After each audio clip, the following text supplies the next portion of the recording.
Welcome back to Big Boss Mare with Brandy Von Holten. Today, we will be discussing the value I have found in having deeper conversations with others through the making of this podcast so far. It is amazing how much personal growth, empathy, and compassion can happen in an hour with just having a more in-depth conversation. In my first uploaded interview, I chose Toby Dorr to be my anchor. This is a true survivor, a true advocate for the growth and development of lost souls. When I first learned of Toby's story, I was not a supporter at all. I had actually walked away from the friendship.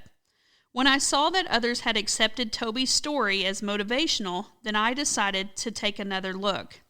I read everything I could find. Toby helped a prison inmate escape, caused a great deal of pain to her family, was caught, served a prison sentence herself, and is now a convicted felon. Great people are created. To go through this metamorphosis, you have to come back from a very dark place. Toby has been to the lowest of low places, found herself, and now has a mission of helping others dig themselves out of these low places. Mistakes do not define us. Mistakes educate us. What I learned from Toby's interview is to not judge people too quickly. I also learned that without my ability to admit that I was wrong about my first reaction to Toby's story and her intentions with the story would have made me miss a wonderful interview and a connection with someone that is going to do more positive in the world than negative. My second uploaded interview was with Angela Ammons. I have always been a fan of Angela's ever since I met her at a horsemanship clinic.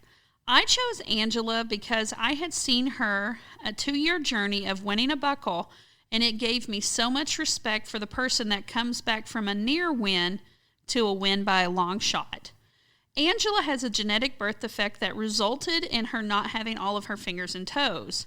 I already had this massive amount of admiration towards Angela for being the person with zero excuses, but during her interview, I learned that Angela had overcame so much more than her genetic birth defect. She came back from a horrible horse accident that left her in the hospital for an extended stay. So many people, they would not have the mental courage and strength to come back to the very thing that had hurt them. I was reminded that every person has a story.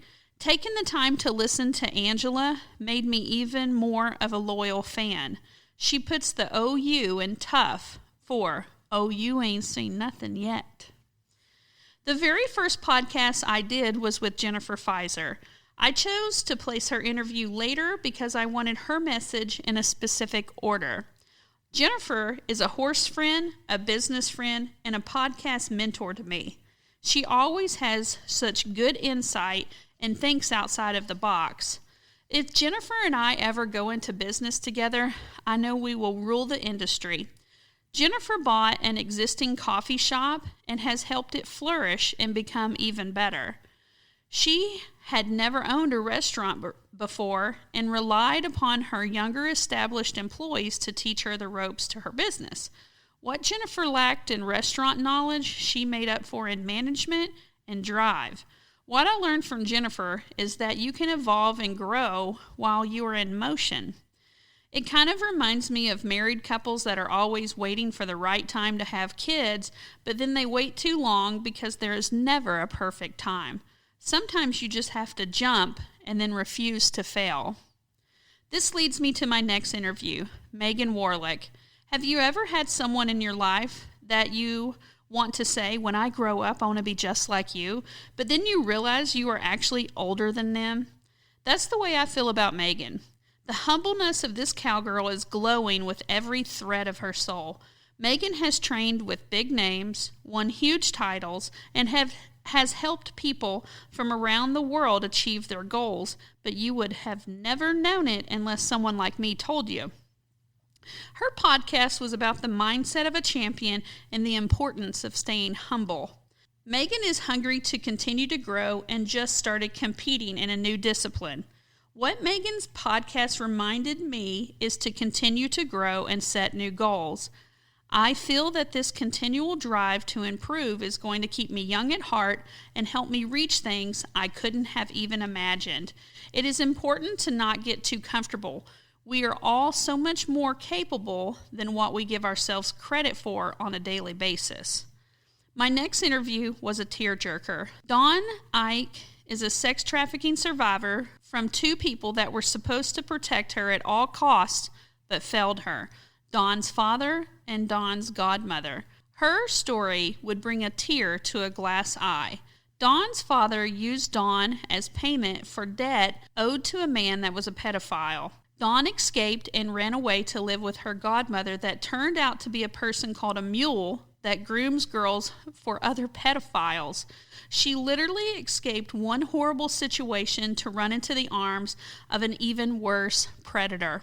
Dawn now works with an organization called the Survival House that has tirelessly worked with men, women, and children, all of whom have been victims of some sort of human trafficking. Have you ever met someone that is so gracious with their love and support that you have a hard time accepting it because you feel that you can never repay them equally? This is the woman that Dawn is every day of her life. What I have learned from Dawn's interview is to be more gentle with people in general. You never know what people are going through or have been through. It also reminded me to give more of my heart and support to others. I love the support I receive from Dawn and want others to feel the same way from me. Elizabeth Harton was a big interview for me because of the time spent driving to and from her, but she was worth every mile. I had not ever met Elizabeth in person, but connected to her over Facebook.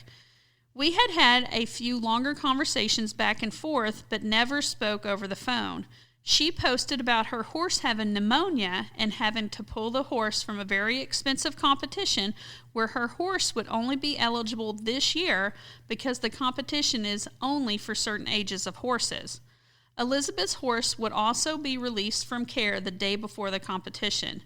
Elizabeth chose to put the health of her horse first, which is not applauded and celebrated as much as it needs to be in the horse industry. As soon as I met Elizabeth, the professionalism of her and her husband's horse training facility was apparent. In Elizabeth's interview, I learned about a life-altering horse accident she had endured where her horse caused her to basically impale her body with her own leg. I got to see the x-ray of her pelvis with multiple pieces of hardware used to help her regain support as the long process of healing occurred. What her podcast interview taught me was to keep standing up and voicing my rules and expectations we have set forth for our facility and to not back down. I, too, had a horrible accident that resulted in a horse having to be put down when I tied a horse to a non-permanent object as a makeshift hitching post. We have to constantly argue with people about tying to our arena panels when they are not permanently installed. Even though Elizabeth's accident was not caused by the same situation, it still helps me relate to my past experience. Her podcast was also a reminder that to become one of the best does not come from being perfect, it comes from a dedication to consistency. Erica Petersen, the vice president of Central Bank in our hometown, which is one that we do business with, was my following interview.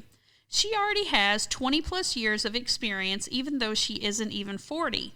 In her interview, we discuss what her role is with the bank, trends she has seen over time, and suggestions.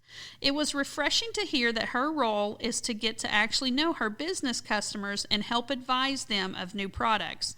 In our interview, I learned that the bank can actually process credit cards. This is huge. If we ever have trouble with credit card fraud, instead of having to call a 1-800 number or having language barrier issues, I can directly talk to Erica. I was reminded that the best business relationships are the ones that are face-to-face. Getting out there and having a personal conversation is way better than any phone call, message, or email. Fawna Henke was such a delight to interview. She is the real deal American rancher.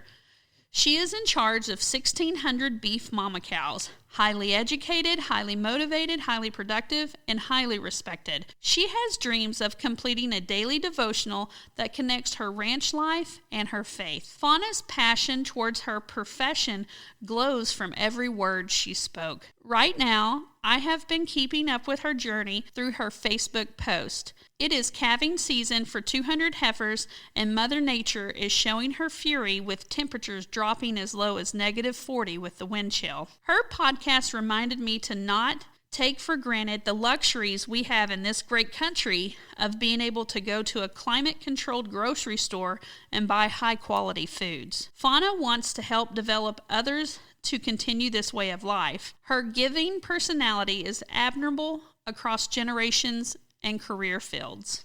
My 9th uploaded interview is the reason I moved to Missouri, Miss Terry Gautreaux. She is the 1992 bronze medalist in the sport of Taekwondo. I actually almost dislike introducing her that way because she's so much more than that Olympic medal.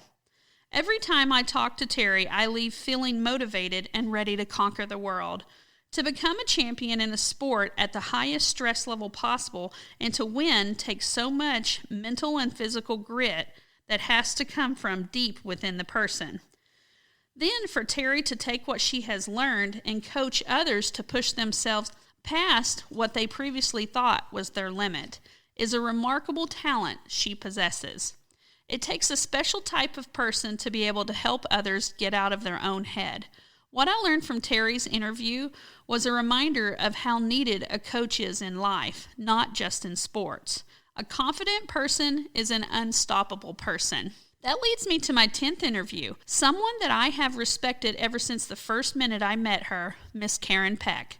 Seriously, in my eyes, she can do no wrong. She is an artist, a mother, a grandmother, a roper, the all-around cowgirl back-to-back title winner at the age of 55 and 56, and one of my very best friends. All within a year and a half, her first grandchild was born, her mother passed away, her marriage ended, her daughter-in-law was diagnosed with Hodgkin's lymphoma and underwent aggressive treatment. Karen's life went from a comfortable place where her and her husband were to the point of the happily ever after part to the most massive amount of chaos. She relied on her strong foundation in Christ to pull her through her life-altering stretch of uncertainty. Now, her daughter-in-law is winning her battle, her father is active with his friends, her granddaughter is thriving, and she and her daughter are purposely replacing dates that were catastrophic in the past with events they look forward to. She is forging her future rather than letting her past be in the driver's seat. Just seeing a woman I adore and respect absolutely refuse to let the negative in this world keep her down is the lesson she taught me. Never give up. Never in a million years would I have envisioned the amount of growth I would gain from a podcast. Thank you for tuning in. Please subscribe so your podcast platform will let you know each time I upload my next podcast. And as always, thank you for tuning in to Big Boss Mare with Brandy Von Holten, your goal-setting tribe.